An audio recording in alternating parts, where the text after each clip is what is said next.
Jednotlivé desky pokládáme na vazbu. Veškeré inženýrské sítě vkládáme zásadně do první vrstvy tepelné izolace. Větší mezery vyplníme zásypovým materiálem. Vlastní podlahová deska musí být vždy dilatována ve styku s ostatními konstrukcemi. Montáž druhé vrstvy tepelné izolace provádíme tak, aby horní část izolace byla řádně dotlačena na spodní část diatačního pásu. Obdobným způsobem pokračujeme až do úplného dokončení pokládky tepelné izolace. Prvky, které prostupují tepelnou izolací, je nutné pečlivě utěsnit dilatačním pásem a fólií dilatačního pásu slepit s podkladem. V rozích místnosti si zafixujeme folii dilatačního pásu pomocí lepenky. Folie dilatačního pásu byla vždy mezi tepelnou izolací a separační folií nebo systémovou deskou.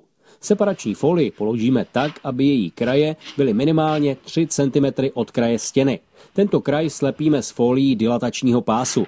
Při lepení dbáme na to, aby folie dilatačního pásu nebyla po slepení napnutá. Jednotlivé pásy separační folie v ploše překryjeme o 10 cm a také přilepíme. Takto je plocha připravena k montáži podlahového topení.